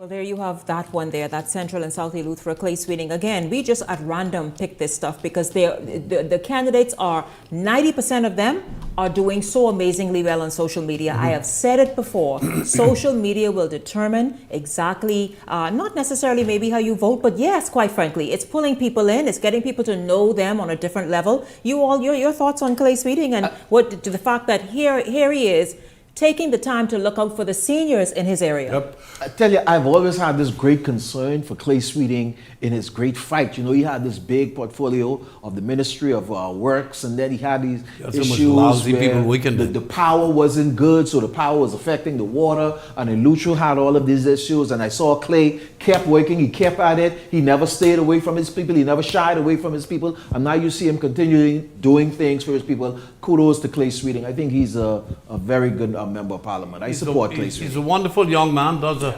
and really has done a stellar job. You know, you remove all the illegals with the huts. No, you got plenty more. Throughout the Bahamas, he got a lot more to go, but he's done a hell of a job. He's done more than any other minister had done in the past. You know, and I give him full credit for that. He's done a wonderful job. You all, but yes.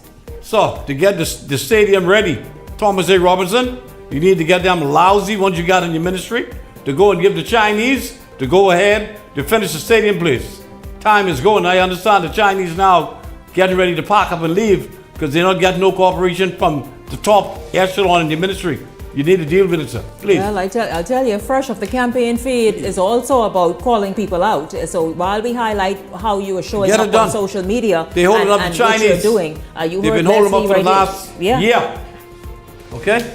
Yeah. And they complaining to everybody. Yes, listen, we're going to be doing that every week. I find it also funny and intriguing, also very, very heartwarming, like what we saw a moment ago. It all, just a whole lot that pulls you in and lets you see on the ground level, on a personal level, even something that's humorous, what many of the candidates are doing. I tell you, about 90% of them are all over TikTok and just showing you what they're about, and also a little bit about their personality as well. We'll get to more of that next week, and it's called Fresh Off the Campaign feed. Stay tuned for that and keep a lookout for that.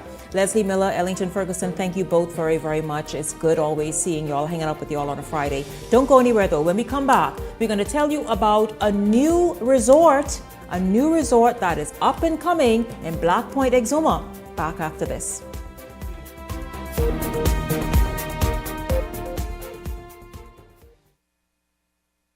Hey, it's time to lock in your vote.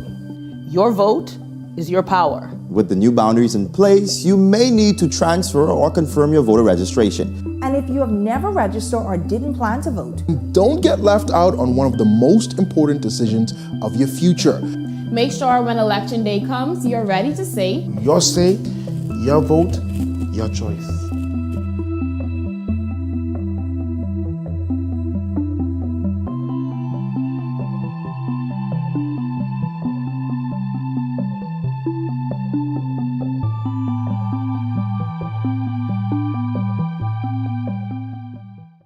The race to 2026 is heating up, and the nation's voice is louder than ever.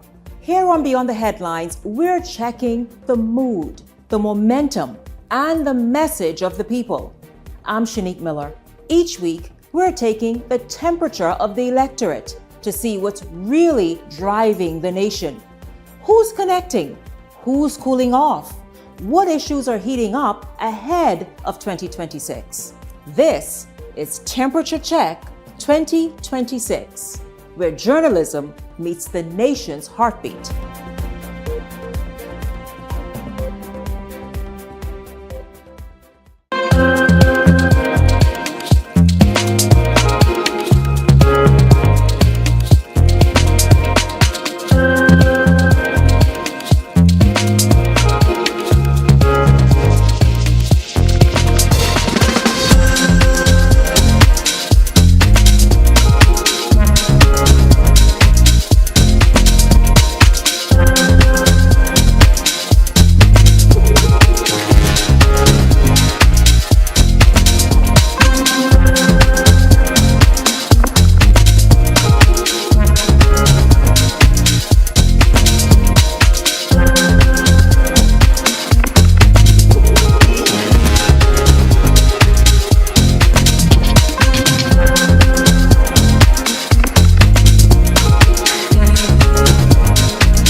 103.5 is turning 8 years old. 103.5 The Beat and Keep the Vibe Alive Music Group presents The Beat Fest. It's a Bahamian musical experience on March 14th at The Pond. Doors open 7 p.m. sharp. Performing live, Shine, Stevie S, Mama D, Veronica Bishop, Funky D, all backed up by the Pond Band.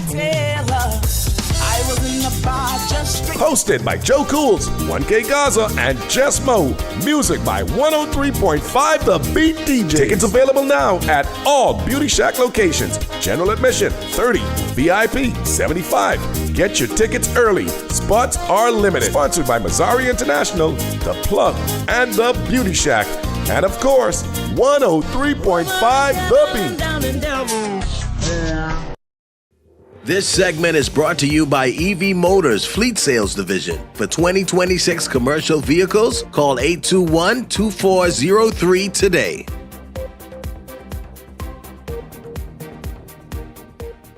Welcome back to Beyond the Headlines. It's good to have you all continue to tune in. I'm always happy when I can share the great news of what's happening on Family Islands. We know that Exuma is one of those islands that has so many investments. In fact, it's one of the tourism hubs and preferred destinations of people from around the world. The waters are fantastic. It's really beautiful. Many of the keys have their own niche markets going on. And one of those keys, Black Point Exuma, right? A lot's happening. It's a thriving community.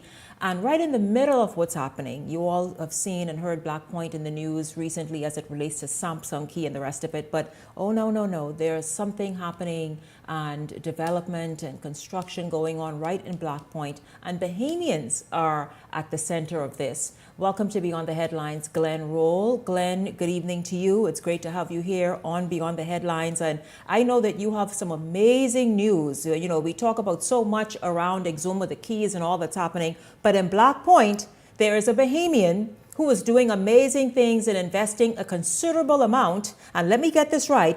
It is the Exuma Bay Resorts, Marina and Golf Course.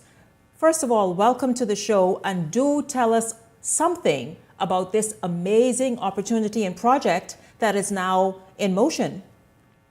Thank you. Thank you so much, Shanique. And of course, good evening, Bahamas. And what a wonderful opportunity. And Shanique, as you rightfully mentioned, this platform is known for the joy that it brings in sharing Bahamian stories in particular. Yes. And so we're excited about this opportunity to talk about Exuma Bay Resorts, Marina, and of course, Golf Course. Alan Jacob Smith, you would hear that name now, and perhaps you would hear I that know for I know the generations. name. Yes, I know the name very well. Yes. You would hear that for generations yet to come. But Unique, if you would permit me just a few minutes, because I do believe Alan wanted to get this out because it's so important for him that when we talk about project, we really talk about the community of Black Point, as you mentioned earlier. And by community, I meant that Alan, his parents are not here, but certain values that they would have instilled in him. And by extension, not only parents, the elders of the community. It's a very tight-knit community in that regard. And so things like discipline, things like hard work was a part of what Alan Construct was about. And of course, at a young age, he would have had opportunities to really see the world, whether it be the business world by persons like Kenneth Corduroy, or the Bushes, who were part of the persons who would have sort of exposed him by way of these luxury yachts. And so Alan was sort of brought up into that kind of environment, one of the youngest captain ever. And so I believe those are the type of upbringing that sort of brought him in. So Glenn, you are saying Alan Smith went from that exposure of being in the luxury yachting business and all the rest of that and getting a start there, through developing what we saw, because you should see, I don't know if you were able to see it just now, what we saw. Was. Okay, what we saw on the screen. That, first of all, is that Black Point?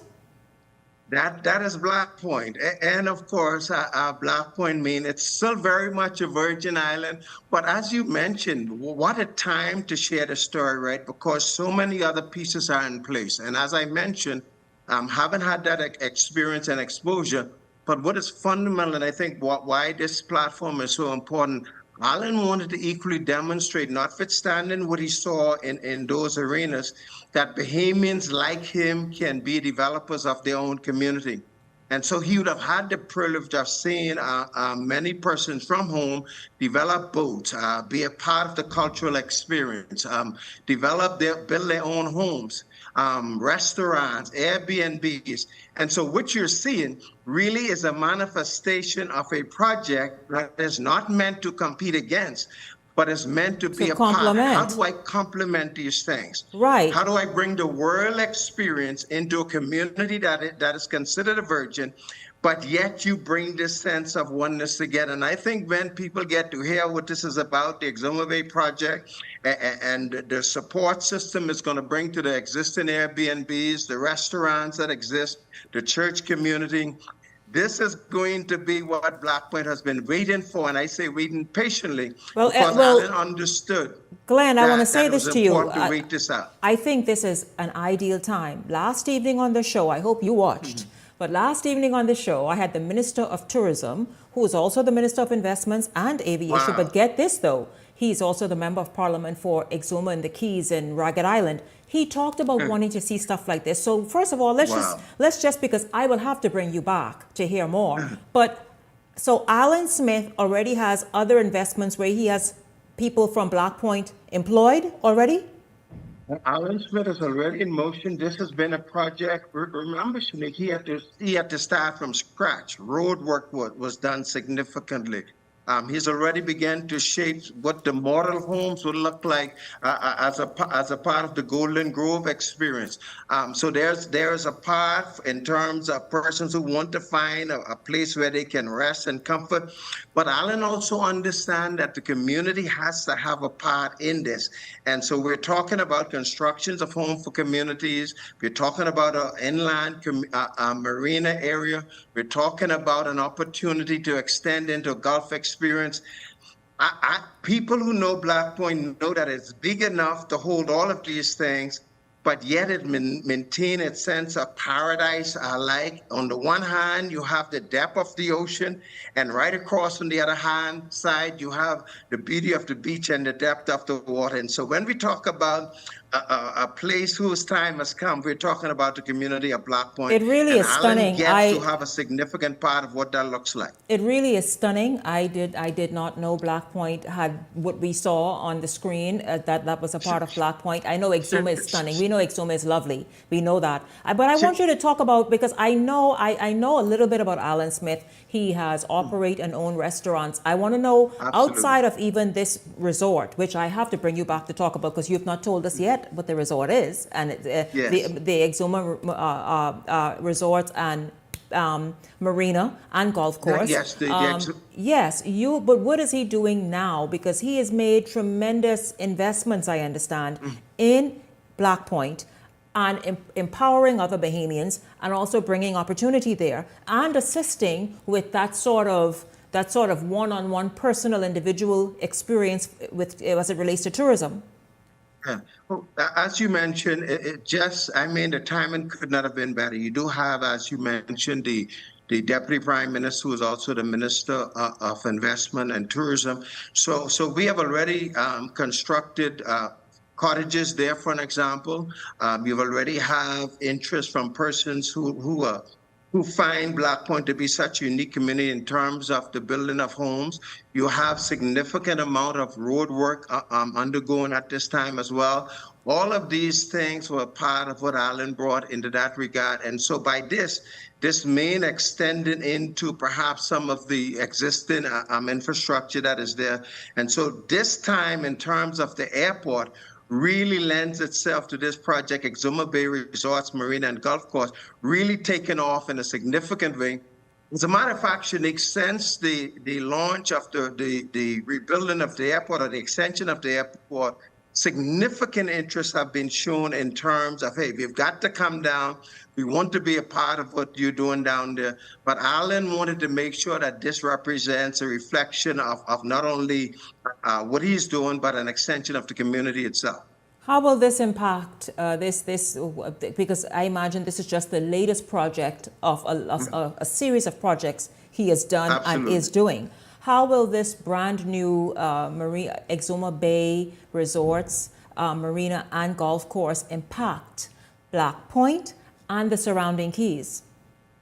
Well, as you mentioned, the desire for Black Point, especially residents from Black Point, they've always had this sense of, we want to live right here at home. We don't necessarily want to go into other places. And so this provides that opportunity for them to be able to do that. One of the things that I think our listening audience ought to know is that the residents of Black Point has in a lot of ways affected some of the other keys. They've been a part of development. And now they have an opportunity to be a part of something that is their own, something that is a part of their own making. And so Alan, in his vision, wanted to ensure that this impact generations yet to come in terms of education, but also in terms of showing the world that we can do things world-class and be a part of what the new Bahamas and the potential that the Bahamas brings in this regard. This is awesome. It's good to obviously see a homegrown face be a part Absolutely. of investment and development and ongoing opportunities in Exuma, in the nation, really. How does he feel about being a part of the fabric of what really continues to be a burgeoning Exuma? One of the things that Alan is so proud of, sometimes I think it's Denzel Washington that says all money is not good money, right? Alan was deliberate and intentional about what he wanted. He wanted generations yet to come to know that a person out of Black Point is motivated, inspired by what we can do.